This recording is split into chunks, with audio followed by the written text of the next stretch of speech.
آله وصحبه أجمعين ومن سار على نهجه إلى يوم الدين. أما بعد،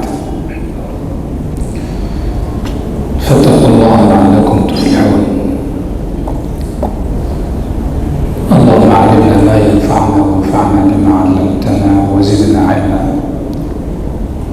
اللهم آت نفوسنا تقواها وزكها أنت خير من زكاها أنت وليها ومولاها. Hadirin jamaah Masjid Baitur Rahman, jamaah sholat zuhur dan i'tikaf yang saya muliakan, kembali kita melanjutkan pada zuhur yang berbahagia ini bacaan hadis kita dalam kitab Riyadhus Shalihin, masih pada bab yang berbicara tentang mujahadah dan kesungguhan dalam beribadah kepada Allah Subhanahu wa ta'ala.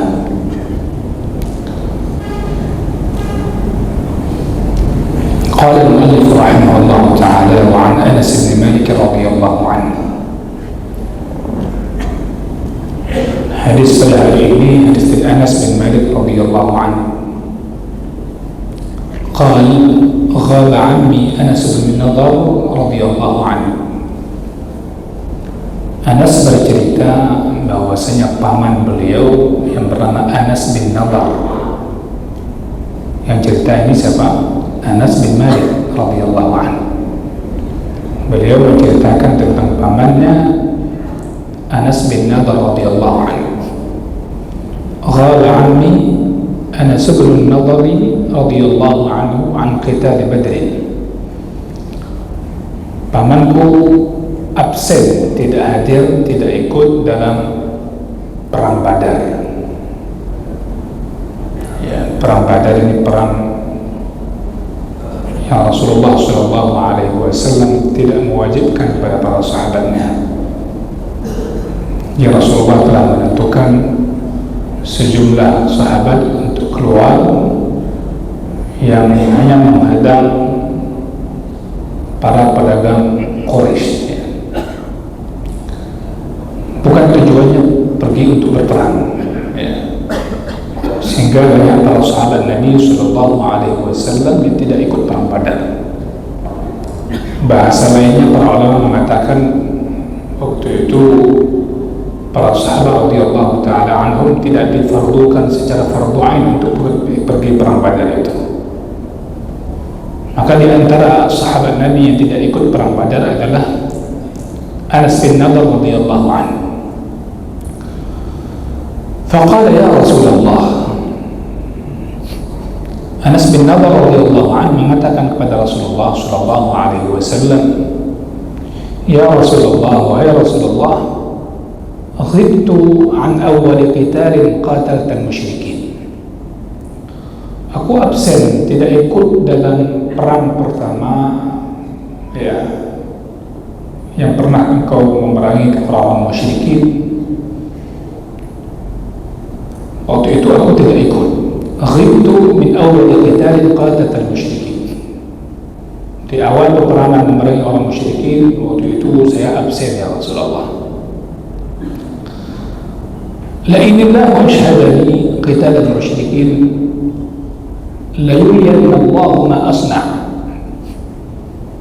Ya, kalau seandainya Allah mentakdirkan saya untuk pergi ikut dalam perang melawan orang musyrikin, maka Allah Subhanahu wa ta'ala akan memperlihatkan apa yang akan aku lakukan.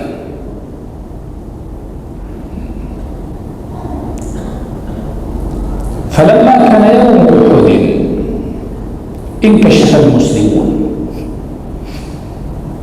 Maka ketika terjadi perang Uhud,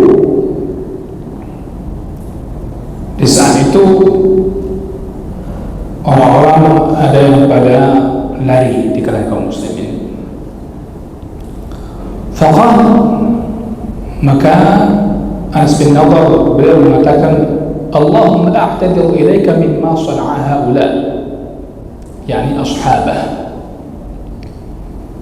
Ya Allah, Aku mohon maaf kepadamu terhadap apa yang dilakukan oleh mereka para sahabat-sahabatku.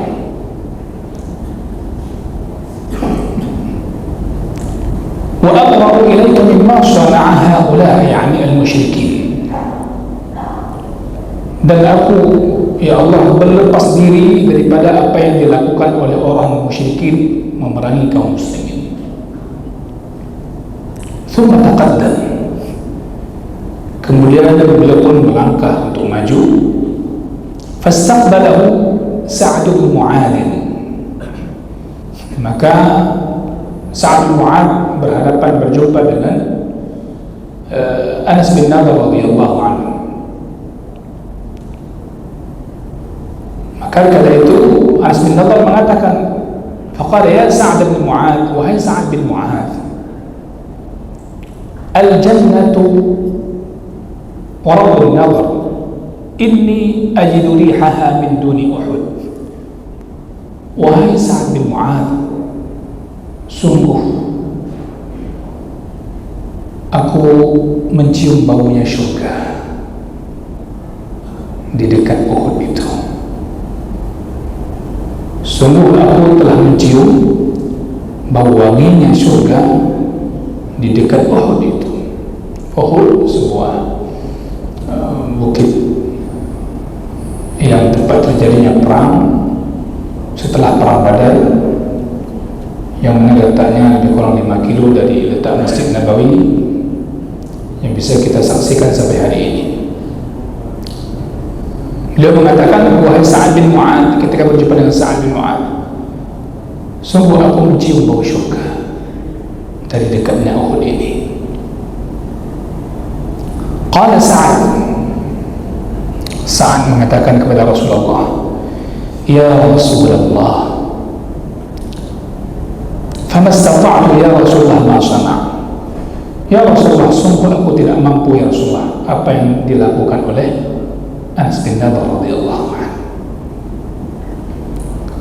Qala Anas, maka Anas bin Malik radhiyallahu anhu menyebutkan, fawajadna bihi bid'an wa thamanina darbatan bisayf aw ta'natan biruhin aw ramyatan bisahmin. Maka setelah itu kami mendapatkan Anas bin Nadhr radhiyallahu anhu, beliau itu sudah kena tikaman dan sayatan pedang ataupun lemparan daripada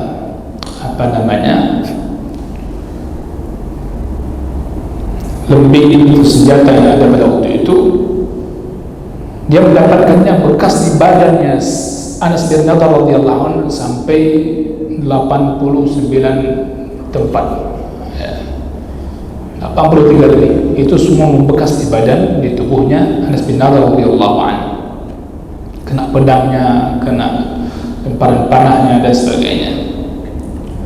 Wajadnahu qad qutila wa mathala bihi al-musyrikun.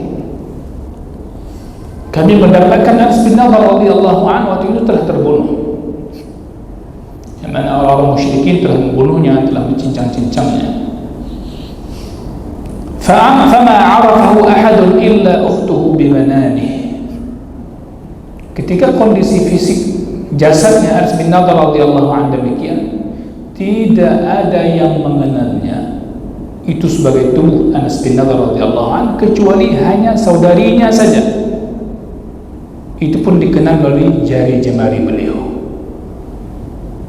Dikenal ini adalah Anas bin Nadhr radhiyallahu anhu dari jari jemari beliau. Qala Anas, maka Anas radhiyallahu anhu mengatakan, kunna nara aw nadhunnu anna hadhihi al-ayah nazalat fihi wa fi ashbahihi. Maka waktu itu kami berpendapat dan mengira bahwasanya ayat yang turun berikut ini adalah memang ayat turun terhadap peristiwa Anas bin Nadhr radhiyallahu anhu dan orang-orang yang serupa dengan beliau, yaitu di surah Al-Ahzab, minal mu'minina rijalun sadaqu ma 'ahadullah 'alaihi faminhum man qada nahbah.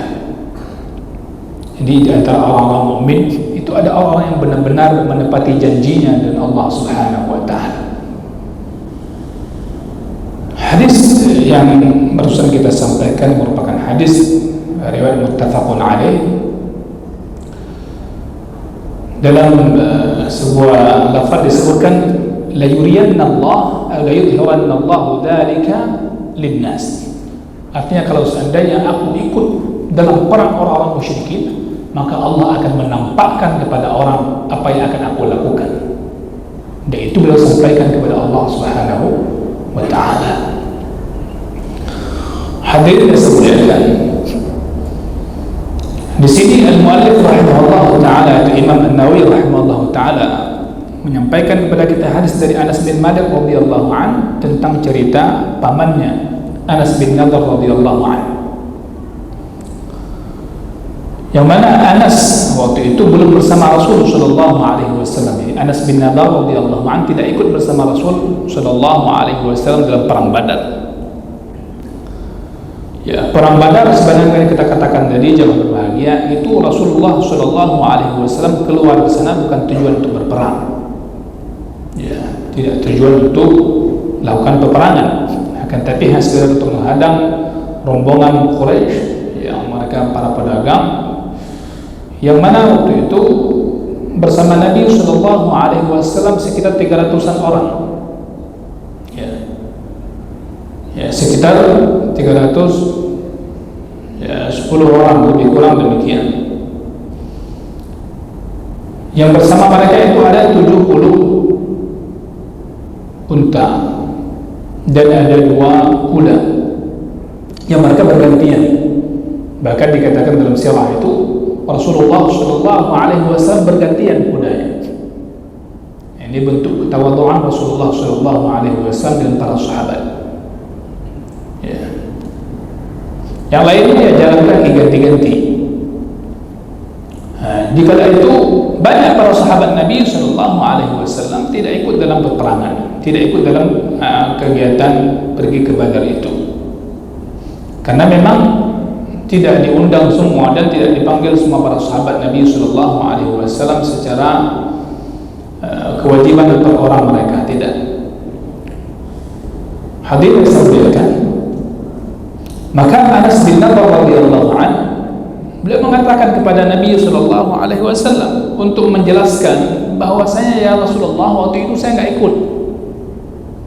Coba lihat. Udah absen kasih tahu lagi. Ya, ini orang jujur, Pak. Udah absen kasih tahu dia. Ya Rasulullah, waktu itu saya enggak ikut bersamamu ya Rasulullah. Pada awal peperangan melawan orang-orang musyrikin saya tidak ikut. Kalau seandainya aku ikut, la in adraktu qitalan, seandainya aku ikut dalam peperangan tersebut, maka Allah Subhanahu wa taala pasti akan memperlihatkan apa yang aku lakukan waktu itu. Beliau punya sebuah semangat, ingin beliau menampakkan kepada Allah Subhanahu wa taala bahwasanya niatnya benar. Apa yang akan beliau lakukan ketika berhadapan dengan orang musyrikin dalam peperangan waktu itu. Hadirin sekalian, maka Uhud ini Badar ini dahsyat ceritanya memang. Bahkan itu di awal Ramadan, ketika puasa pertama diwajibkan. Jadi peperangan di bulan Ramadan. Secara Badar ini banyak orang yang tidak mengetahuinya karena tidak membaca sirahnya. Padahal luar biasa pertolongan Allah Subhanahu wa taala dinamakan dalam perang Badar. Dan tempatnya tidak begitu jauh dari Madinah. Ya. Kemudian falamma kana Uhud. Nah, ketika terjadi perang Uhud, yaitu perang setelah perang Badar sekitar setahun 1 bulan. Setelah perang Badar setahun 1 bulan terjadilah perang Uhud. Kharajan nas wa qatalu ma'an Nabi sallallahu alaihi wasallam. Jadi orang-orang kaum muslimin semua pada ikut pergi perang bersama Nabi sallallahu alaihi wasallam. Di awal peperangan dari pagi hari itu, di awal peperangan itu kemenangan sudah nampak dikuasai oleh kaum muslimin. ولكن لما تخلف الرماة عن الموقع الذي جعلهم النبي صلى الله عليه وسلم فيه ونزلوا من الجبل, namun ketika pasukan ya Rasulullah telah siapkan mereka sebagai sniper, jadi pemanah khusus yang mereka diletakkan di Jabal Rumat, bukit kecil di area peperangan itu, yang Rasulullah sudah siapkan lebih kurang 50 para sahabat Nabi Sallallahu Alaihi Wasallam sebagai pemanah, dan mereka orang-orang pilihan, orang-orang hebat dalam memanah.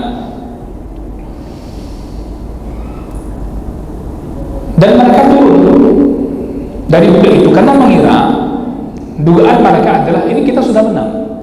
Toh orang-orang musyrikin sudah pada berbalik arah, kita sudah menang. Namun ada hal yang mereka langgar, karena Nabi mengatakan tidak boleh keluar, tidak boleh turun, semua harus ikut komando. Jadi begitulah, karena mereka para sahabat pun manusia. Wa nazalu minal jabal, mereka turun dari bukit yang telah ditetapkan sebagai tempat mereka untuk memanah. Karra fursan dan musyrikin al muslimin min khalfihim, ketika itu berbalik arahlah orang-orang musyrikin dari arah belakangnya kaum muslimin. Waktu itu Khalid bin Walid radhiyallahu taala an belum masuk Islam. Ya, beliau waktu memimpin pasukan kaum musyrikin. Dan ya, kehebatan Khalid bin Walid dari sisi taktik perang memang terkenal. Bahkan setelah beliau masuk Islam sampai masa kekhalifahan Umar bin Khattab radhiyallahu an, baru sempat diganti sebagai sang panglima yang memimpin peperangan. Hadirin saya muliakan, intinya ketika kaum muslimin tadi yang ditugas oleh Rasulullah dari Jabal Rumat sebagai pemanah mereka turun, ketika itu berbaliklah orang-orang musyrikin dan mulai menyerang dari arah belakang.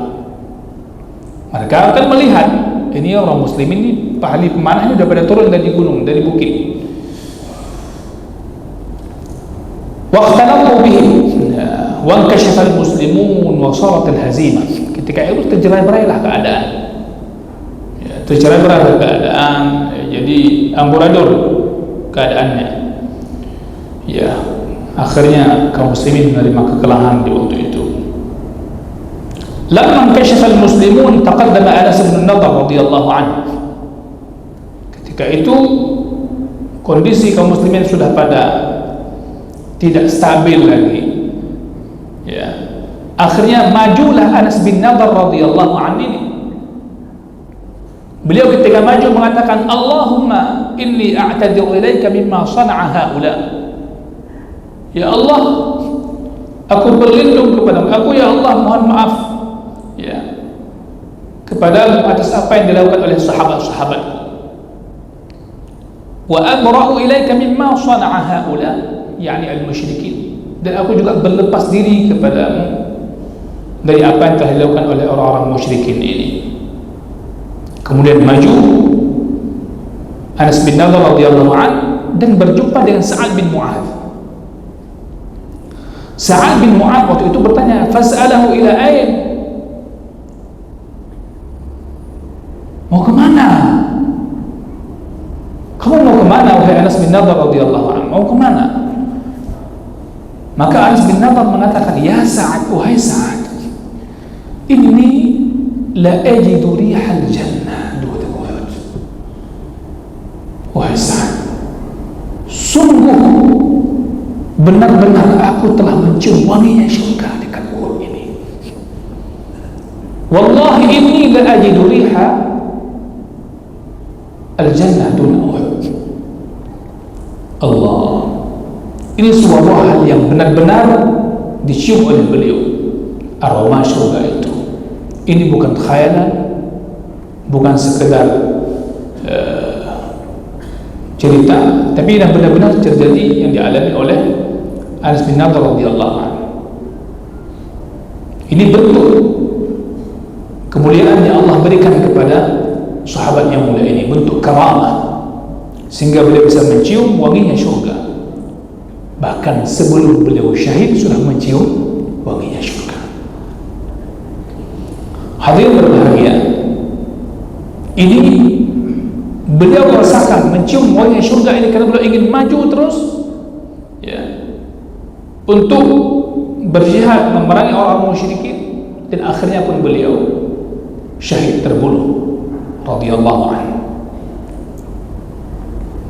Ketika setelah terbunuh syahid di medan perang itu, didapatkan luka-luka di badannya melebihi 80 luka, hampir 90 luka. Bayangkan, satu fisik, satu badan, satu tubuh kita ada 90 luka,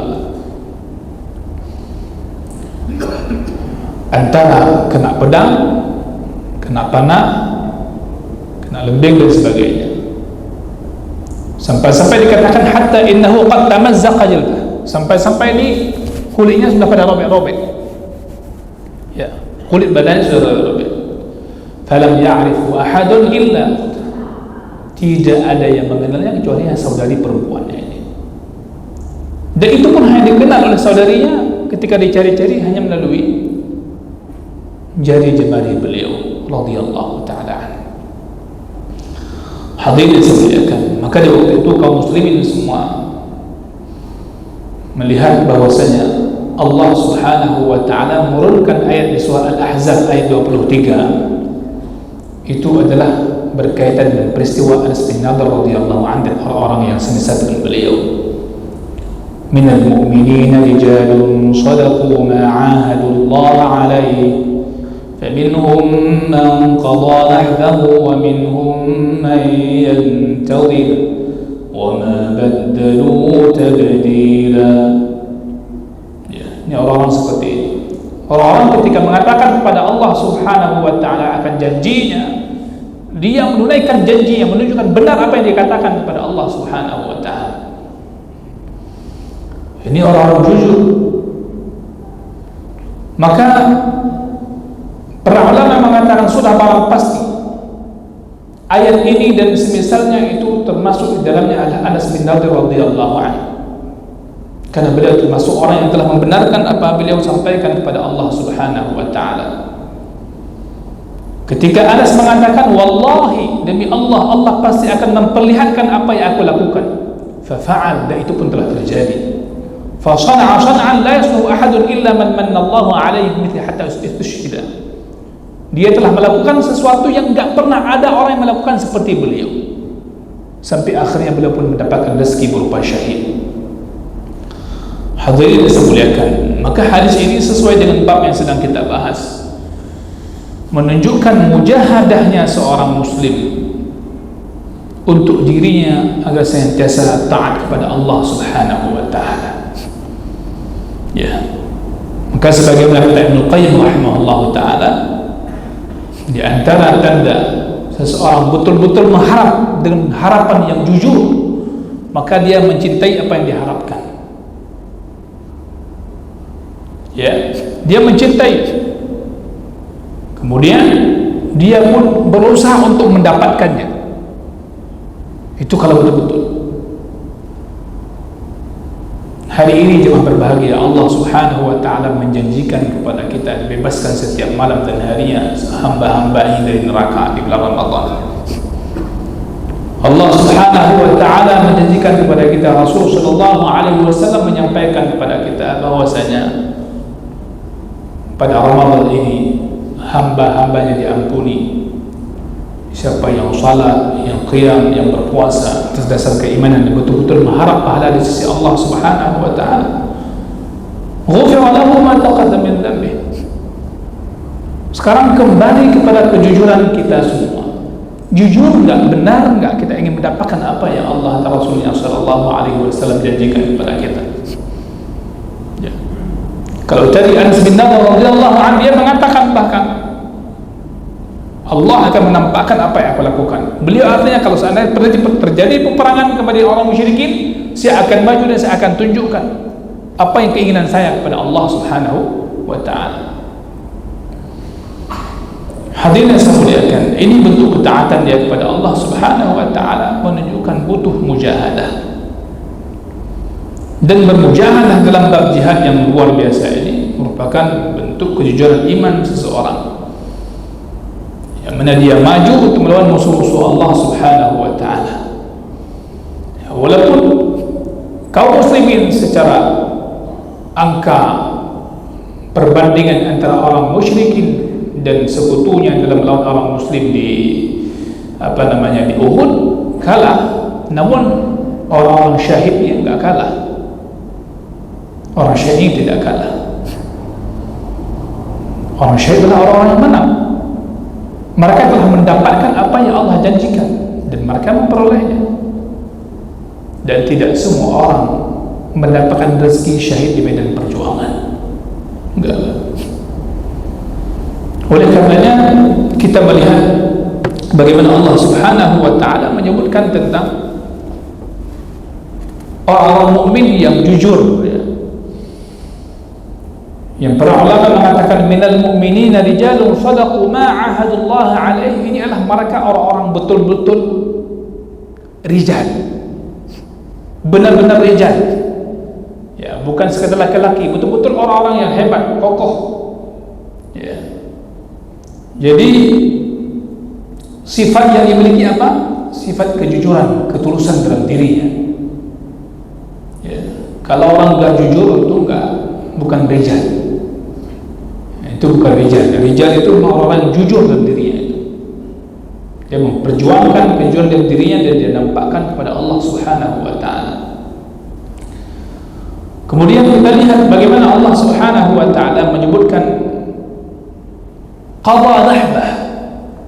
Antara orang mukmin yang jujur janjinya kepada Allah dalam hal nadarnya. Qada nahbah, para ulama mengatakan maknanya dalam nadarnya untuk membela agama Allah. Ya. Dia punya nadar untuk membela agama Allah, punya nadar, punya cita-cita. Selama kita seorang muslim harus punya cita untuk membela agama Allah dengan apa yang Allah berikan kita punya kelebihan. Mampu dengan harta, mampu dengan lisan, Nah, sebuah hadis dikatakan, ya, jadi jahilul musyrikin bi amwalikum wa alsinatikum, atau kama qala alaihi salatu wassalam. Berjihad dengan lisan. Berjihad dengan lisan ini bukan dengan kata-kata kotor. Di zaman hari ini orang terlihat kalian berani, masya Allah, tapi yang diucapkan kata-kata kotor.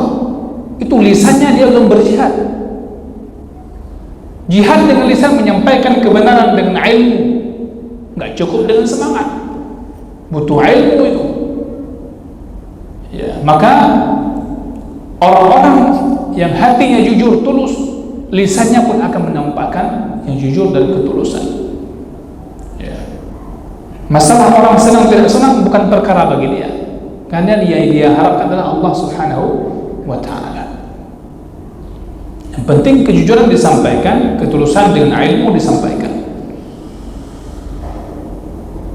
Awmata syahidan, ya. Orang yang qada nahbah juga disebutkan adalah orang yang mati syahid. Kebenarannya dia tunjukkan, dia minta kepada Allah, sehingga Allah memberikan balasan yang besar kepadanya adalah berupa syahid. Hadirin yang saya muliakan, kalau kita ingin melihat minal mu'minina rijalun sadaqu dalam ayat surah Al-Ahzab tadi, maka lihatlah biografi para sahabat Nabi sallallahu alaihi wasallam. Hari ini di antara yang agak jarak bacaannya atau asing bacaan kaum muslimin hari ini adalah sirah sahabat Nabi sallallahu alaihi wasallam. Ya. Ini perlu kita tanyakan pada diri kita masing-masing. Sudah segininya umur kita, berapa kira-kira biografi sahabat Nabi sallallahu alaihi wasallam yang pernah kita baca? Ya. Berapa biografi sahabat Nabi sallallahu alaihi wasallam yang pernah kita baca? Bahkan orang-orang dahulu generasi setelah sahabat Nabi itu mengajarkan, memperkenalkan kepada anak-anak mereka tentang biografi para sahabat Nabi sallallahu alaihi wasallam. Subhanallah. Sirah sahabat itu luar biasa. Sirah orang-orang bertakwa. Hari ini kita dengan Ramadan kita ingin mendapatkan takwa kepada Allah Subhanahu wa taala. Tapi pernahkah kita menelisik bagaimana kehidupan orang-orang bertakwa di zaman Nabi sallallahu alaihi wasallam? Ya. Ini menjadi sebuah evaluasi untuk masing-masing kita. Kalau kita betul itu ingin mengikuti bagaimana kehidupan Nabi dan para sahabat-sahabat, kita tidak bisa mengharapkan Bapak Ibu sekalian di sekolah-sekolah di lembaga pendidikan untuk mengajarkan sebuah kurikulum sejarah sahabat Nabi, nggak dapatkan. Maka usaha-usaha orang-orang kafir itu, musuh-musuh agama Allah, ini contoh-contoh tokoh-tokoh orang-orang hebat di sekitar Nabi SAW berusaha untuk mereka menjauhkannya. Coba tanya sekarang anak kita, ya, udah kelas berapa sekolahnya? Coba sebutkan kisah sahabat Nabi. Paling-paling dia tahu Bilal bin Rabah itu pun hanya azannya saja. Ya, masuk Islamnya ketika disiksa oleh orang musyrikin, dibebaskan oleh Abu Bakar radhiyallahu anhu. Tapi anak kita nggak tahu bagaimana setelah Rasulullah SAW meninggal dunia, apa yang dilakukan oleh Bilal bin Rabah radhiyallahu taala anhu, dan bagaimana beliau ketika beliau meninggal dunia. Ya. Jadi kita hari ini kisah para sahabat yang merupakan minal mu'minina rijalun sadaqu ma ahadullah alaihi. Jadi kita tidak dekat. Jika kita dengan sahabat Nabi tidak dekat, bagaimana bisa dekat dengan petunjuk Nabi SAW? Sehingga keberanian para sahabat tidak terwarisi pada kita. Kedermawanan para sahabat tidak terwarisi pada kita. Bagaimana kemuliaan mereka dengan keilmuan, cinta mereka kepada Al-Quran, kepada sunnah Nabi SAW. Bagaimana mereka hidup dalam kondisi sulit, ketika Allah berikan kondisi senang, bagaimana sikap mereka. Hadirin berbahagia, ini perkara-perkara yang saya kira tugas kita semua. Jangan sampailah di rumah kita satu buku sirah sahabat pun tidak ada.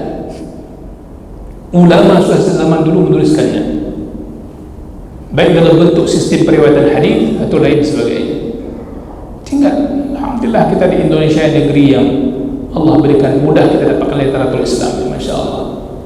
Semua banyak kita boleh terjemahkan. Ya, mudah untuk membaca kisah-kisah mereka orang-orang hebat yang telah berjasa untuk agama yang mulia ini. Kemudian kita melihat bagaimana Allah Subhanahu wa taala ketika menyebutkan minal mu'minina rijalun sadaqu ma ahadullah. Ini juga mengajarkan kepada kita sebuah amalan dengan ayat yang barusan kita sampaikan, itu berdoa kepada Allah taala agar Allah Subhanahu wa taala memberikan kita rezeki berupa kejujuran. Berupa kejujuran, sehingga selalu mengatakan dan melakukan yang benar. Ya. Minal mu'minina rijalun sadaqu ma ahadullah. Mintalah kepada Allah di antara doa-doa kita itu. Jemaah berbahagia, ciri orang mukmin itu dia ketika membaca Al-Quranul Karim, mendengar Al-Quranul Karim, ketika Allah sebutkan tentang sifat-sifat orang bertakwa, sifat-sifat orang mukmin, as-siddiqin, mereka itu berdoa kepada Allah untuk mendapatkan apa yang Allah sebutkan dalam Al-Quran. Ya. Maka dikatakan oleh Malik bin Dinar rahimahullah ta'ala, apa kata beliau? As-siddiqin, jadi as-siddiqun itu orang-orang yang ketika Al-Quran dibacakan langsung terbayang pada mereka itu rindu kepada akhirat. Al-Quran ketika dibacakan rindu dia kepada akhirat. Itu siddiq. Saking benar dan tulusnya mereka, jujurnya mereka terhadap apa yang Allah sampaikan, mereka berharap dan berjanji untuk Allah berikan itu, untuk mereka tepati. Kemudian ayat minal mu'minina rijalun sadaqu ahadullah alaih. Ini juga menunjukkan tentang agungnya dan besarnya dan mulianya yang kedudukan para sahabat Nabi radhiyallahu ta'ala anhu. Dan Allah memberikan sebuah rekomendasi yang Allah abadikan dalam Al-Quran dan kita baca sampai hari ini, jemaah berbahagia. Maka apa kata para ulama? Barang siapa yang mencela, mencaci maki sahabat-sahabat Nabi sallallahu alaihi wasallam, maka sungguh dia telah mendustakan Al-Quran. Allah memuji mereka, Allah memberikan kedudukan yang tinggi untuk mereka. Datang orang hari ini mencela, mencaci maki sahabat-sahabat Rasulullah sallallahu alaihi wasallam, yang bahkan belum berbuat apa-apa untuk agama, yang ada orang lain buat dia atas nama dia. Ini model-model manusia yang dusta, jujur, tidak ada sedikit pun dirinya. Hanya ambil keuntungan dengan perjuangan orang lain, hanya ambil keuntungan dengan perjuangan kaum muslimin yang lainnya. Hadirin saya muliakan, maka meminta kepada Allah apa yang telah diberikan kepada para sahabatnya itu bukan perkara yang terlarang. Kalau Allah telah berikan kepada para sahabat-sahabatnya, maka bagi kita pun mintalah kepada Allah apa yang telah diberikan kepada para sahabat-sahabatnya. Kemudian ayat minal mu'minina rijalun shadaqu ma 'ahadullah 'alaihi, ya Allah turunkan tentang peristiwa sahabat yang mulia Anas bin Nadhr radhiyallahu anhu. Ini hendaknya bisa dihidupkan oleh kaum muslimin sampai kapanpun. Mewujudkannya segala usahanya dia bernadar kepada Allah Subhanahu wa taala agar hidupnya diberkahi dengan cara apa? Dengan cara dia bisa melakukan sesuatu yang bermanfaat untuk agamanya. Terserah Bapak Ibu sekalian, profesi kita, kelebihan yang Allah berikan kepada kita bisa berbeda-beda. Sahabat Nabi juga demikian. Sahabat Nabi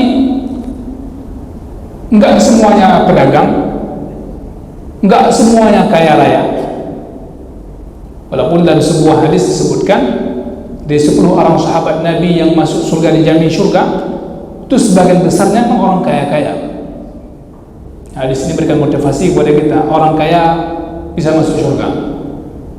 Kalau ada yang cerita orang kaya susah masuk surga, bukan susah, kita nyusahin orang agar jangan masuk surga. Rasulullah memberikan kabar gembira, dan agama ini yang dibawa oleh Nabi Muhammad SAW berikan kabar gembira. Kenapa orang kaya ini mudah masuk surga? Di antaranya mereka diberikan oleh Allah Subhanahu wa taala kemudahan masuk surga karena harta kekayaan yang Allah berikan kepada mereka gunakan untuk agama Allah Subhanahu wa taala. Maka dalam hadis dikatakan as-shadaqatu burhan. Sedekah itu adalah bukti nyata kebenaran iman seseorang dengan harta yang diberikan. Ya. As-shadaqatu burhan. Burhan itu bukti benar-benar imannya itu, yang mana ketika orang pelit dengan harta, bahkan harta orang dia yang pelit, bagaimana ceritanya? Nanti ada di hadis ke depan pada pertemuan setelah hari raya insyaallah. Bagaimana orang pelit? Dicicil orang munafik, dia nggak berikan, orang lain berikan banyak, dia komentar ria itu di hadis ke depan insyaallah. Yang para sahabat itu sedekahnya sedikit, apa yang mereka miliki mereka aja komentar, berkajuk ya Allah nak pelai dundunan ya jih aja. Ada model gitu loh ya, dia nggak ada aturan apa-apa, tapi ketika sudah numpuk uang sedekah orang, infak orang, dia yang tahan, jangan kasih, jangan gunakan untuk ini, jangan gunakan untuk itu, kalau bisa dipotong lagi. Ini orang-orang yang memang na'udzubillah min dzalik lah. Gimana jeleknya orang begitu. Maka Allah Subhanahu wa taala menyebutkan orang munafik itu bukan enggak salat, bukan enggak zikir, tapi ada karakter-karakter yang bisa merusak semua salat mereka dan zikir mereka, sehingga membuat salat mereka enggak semangat, karena ada hal-hal lain yang rusak dalam dirinya. Hadirin yang saya muliakan, oleh karenanya para sahabat Nabi radhiyallahu ta'ala anhum itu merupakan role bagi kita semua. Jadi kalau kita ingin hidup, dulu ada guru saya mengatakan begini, sekalian kamu mau jadi apa? Pilih di antara orang-orang hebat dalam agama ini, para ulama kah, para sahabat Nabi, lihat, baca sejarahnya dan ikuti itu. Yang kamu sangat unggulkan, baca itu dan ikuti. Kata-kata guru saya ini sangat singkat. Waktu di Jakarta, di Libya, sangat singkat, tapi dalam membekas. Artinya dalam membentuk kepribadian kita bisa mengikuti para sahabat Nabi Sallallahu Alaihi Wasallam. Tidak ada cara yang kenali mereka dengan baik. Sebagaimana orang hari ini ketika berteman dengan seseorang bisa mempengaruhi perilaku dia, ya, bisa membuat dia mirip dengan orang tertentu karena sering berteman, sampai cara gaya bicaranya semua itu sangat baru. Begitu juga kalau kita membaca. Maka di antara para ulama hadis radhiyallahu taala anhum, mereka ini tidak pernah kesepian kalaupun sendiri di rumah. Nah, sehingga ada kawannya bertanya, mana? Habis sholat pulang. Di rumahnya ada pustaka, dia baca hadis, ya, baca. Di rumah terus merajaah, dia membaca kisah-kisah. Dia bilang, mana? Kamu gak kesepian di rumah terus? Apa jawabnya? Bagaimana aku merasa kesepian, sedangkan aku bersama orang paling aku cintai, ya Rasulullah SAW dan para sahabatnya. Artinya apa? Aku senantiasa membaca hadis-hadis Nabi SAW. Sehingga itu menjadi harapan dari mereka, bagaimana itu terbentuk dalam keseharian mereka. Hadirin berbahagia. Jadi kalau bercerita tentang sahabat ini memang gak pernah habisnya. Minimal pada hari yang berbahagia ini kita mengenal sosok sahabat yang bernama Anas bin Nadar radhiyallahu anhu, yang seharusnya setiap jamaah haji, jamaah umrah, ketika dibawa ke Uhud, kisah ini sudah tidak lagi asing. Karena ini kisah di antara kisah yang sangat luar biasa yang terjadi di Uhud. Ya, biasa. Beliau, ini kita simpulkan ceritanya, Anas bin Nadar radhiyallahu anhu adalah orang yang sempat dia punya janji mengatakan kepada Allah Subhanahu wa taala, artinya bahasa lain nakaoi, dia punya harapan yang begitu besar kalau seandainya nanti akan ikut perang melawan orang musyrikin, dia akan Allah nampakkan apa yang dia lakukan. Jujur hati dia ingin berhadapan orang musyrikin dan Allah akan berikan apa yang dia harapkan. Dan janji Allah itu benar. Ya. Anas bin Nadar radhiyallahu anhu merupakan masih keluarganya Anas bin Malik radhiyallahu anhu. Ya. Yang kedua, poin penting dari Anas bin Nadar radhiyallahu anhu, kata para ulama hadis dalam syarahan hadis ini adalah orang-orang yang syahid itu memang ada kalanya Allah Subhanahu wa taala memberikan pada mereka, pada penciuman mereka betul-betul bisa mencium wanginya syurga sebelum mereka meninggal dunia. Mereka sudah cium, dan hal itu tidak akan tercium oleh orang lain. Tidak akan tercium. Orang-orang yang akan diberikan syahid oleh Allah Subhanahu wa taala, dia akan bisa mencium wanginya syurga, aroma syurga, walaupun belum meninggal dunia. Sehingga dia terus melangkah dan merindukan mendapatkan syurga tersebut. Ya. Kemudian kita perhatikan sahabat yang berikutnya adalah tadi yang ketiga, sahabat yang bernama Sa'ad bin Mu'adz radhiyallahu anhu. Ya, Sa'ad bin Mu'adz. Maka Sa'ad bin Mu'adz dia mengatakan kepada Rasulullah, menarik ini, "Famastata'tu ya Rasulullah ma sana'." Ya Rasulullah, aku tidak mampu melakukan seperti yang dilakukan oleh Anas bin Nadar radhiyallahu anhu. Ini memberikan pemahaman kepada kita, kemampuan kita Allah berikan itu berbeda-beda. Maka tidak usah cemburu dengan kemampuan orang lain. Ya, cemburu boleh ghibah untuk berusaha untuk bersaing, berusaha dalam kebaikan. Yang tidak boleh dengki, iri, ya, sehingga menghalangi orang lain untuk berbuat kebaikan. Itu kedengkian, itu penyakit hati. Yang dibolehkan ghibah, bersaing, ya, dalam memberikan kebaikan untuk agama Allah Subhanahu wa taala. Jadi Sa'ad bin Mu'adz dia mengatakan, "Famastata'tu ya Rasulullah mimma sana'."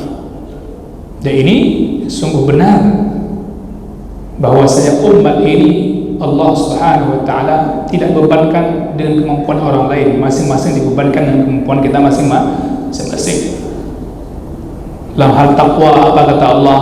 Fattaqullaha mastata'tum. Bertakwalah kepada Allah segenap kemampuan kalian, dan kita bisa melihat kemampuan kita. Nah, apa kemampuan itu yang kita maksimalkan. Nah, dan orang yang punya kemampuan di bidang lain nggak perlu meremehkan, merendahkan orang yang punya kemampuan berbeda dengan kita. mastata'tum. Dalam hadis sahih disepakati kesahihannya, apa kata Rasulullah sallallahu alaihi wasallam? Idza amartukum bi amrin atau bi syai'in fa'tu minhu mastata'tum. Jika aku perintahkan kepada kalian terhadap suatu hal, suatu urusan, fa'tu minhu mastata'tum, lakukanlah semaksimal kemampuan. Semaksimal kemampuan kita. Maka ada bahasa yang indah ketika berbicara tentang sahabat Nabi. Para ulama menyebutkan bahwasanya sahabat ini bisa diibaratkan bagaikan puzzle gitu. Satu wajah kurang, maka kurang lengkap tadi puzzle itu. Ada yang bolong. Maka sahabat ini saling melengkapi. Begitulah kehidupan orang yang membawa agama dari Nabi SAW sampai kepada kita. Dan itu pun akan bisa kita lakukan sampai kita zaman hari ini kalau kita mengikuti gaya pola pendidikan yang diberikan oleh Rasulullah kepada para sahabat radhiyallahu alaihim. Masing-masing kemampuan mereka Rasulullah berikan ruang untuk mereka lakukan, untuk mereka kerahkan segenap kemampuannya, yaitu bermanfaat untuk agama yang mulia ini. Toh semua yang pergi berdakwah di zaman Nabi sallallahu alaihi wasallam tidak semuanya dengan kapasitas yang sama. Kita tahu dalam pembahasan sebelumnya bahwasanya para sahabat itu pun punya tingkatan-tingkatan di sisi keilmuan misalnya, ya kan? Sisi keilmuan, maka ada di kalangan sahabatnya mereka levelnya ke level para ulama.